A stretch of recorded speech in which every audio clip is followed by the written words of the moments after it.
Hi hello നമസ്കാരം welcome back to my channel. ഇന്ന് ഞാൻ വന്നിട്ടുള്ളത് വളരെ ഈസി ആയിട്ട് തയ്യാറാക്കാൻ പറ്റുന്ന ഒരു കാരമൽ പുഡിങ്ങിൻ്റെ റെസിപ്പി ആയിട്ടാണ് കേട്ടോ. നമ്മളിൽ പലരും ഇങ്ങനെ ഒരു കാരമൽ പുഡിങ് കണ്ടിട്ടുണ്ടാവും, പക്ഷെ അത് മിക്കവാറും മുട്ട ഉപയോഗിച്ചിട്ടാണ് അത് ഉണ്ടാക്കിയിട്ടുണ്ടാവുക.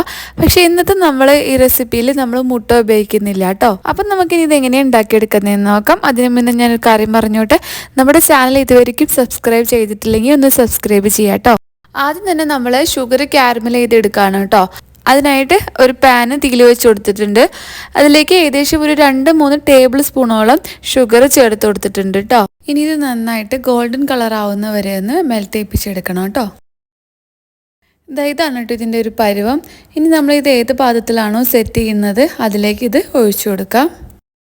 ഷുഗർ മെൽറ്റ് ചെയ്യുന്ന സമയത്ത് ഭയങ്കരമായിട്ട് ഹാർഡായി പോവുകയാണെന്നുണ്ടെങ്കിൽ അതിലേക്ക് ഒരു ടീസ്പൂണോളം വെള്ളം ഒഴിച്ച് കൊടുത്തിട്ട് നന്നായിട്ടൊന്ന് മിക്സ് ചെയ്തിട്ട് ഒന്നുകൂടി ഇതുപോലെ ഒന്ന് കാരമൽ ചെയ്ത് എടുത്താൽ മതി കേട്ടോ. ഇനി നമുക്കിതിലേക്ക് വേണ്ടിയിട്ടുള്ള മിക്സ് തയ്യാറാക്കിയെടുക്കാം. അതിനായിട്ട് ഒരു പാനിലേക്ക് 1 കപ്പോളം പാല് ഒഴിച്ചു കൊടുക്കുകയാണ്. അതിലേക്ക് ഞാനൊരു നുള്ള് ഏലക്കാപ്പൊടി ചേർത്ത് കൊടുക്കുന്നുണ്ട് കേട്ടോ. ഇനിയിപ്പോൾ ഏലക്കാപ്പൊടി ഇല്ലയെന്നുണ്ടെങ്കിൽ വാനില എസൻസ് വേണമെങ്കിലും ചേർത്ത് കൊടുത്താൽ മതി കേട്ടോ. ഇനിയിപ്പോൾ ഇത് രണ്ടും ഇല്ലയെന്നുണ്ടെങ്കിലും കുഴപ്പമൊന്നുമില്ല.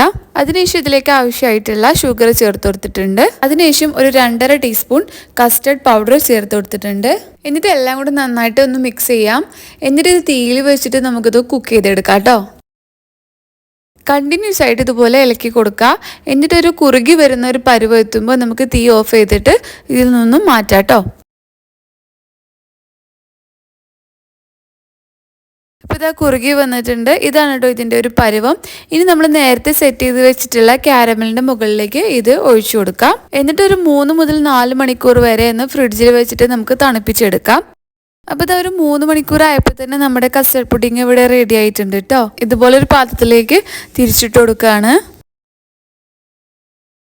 അപ്പോൾ ഇത് നല്ല പെർഫെക്റ്റ് ആയിട്ട് കിട്ടിയിട്ടുണ്ട്. അപ്പോൾ എന്തായാലും എല്ലാവരും ഒന്ന് ട്രൈ ചെയ്ത് നോക്കാം കേട്ടോ. വളരെ ഈസിയാണ് തയ്യാറാക്കാനായിട്ട്. കുഞ്ഞുങ്ങൾക്കൊക്കെ എന്തായാലും ഇഷ്ടമാവും കേട്ടോ. മുട്ട ചേർക്കാത്തതുകൊണ്ട് തന്നെ ആ ഒരു കുത്തുന്ന ടേസ്റ്റ് ഒന്നും ഉണ്ടാവില്ല.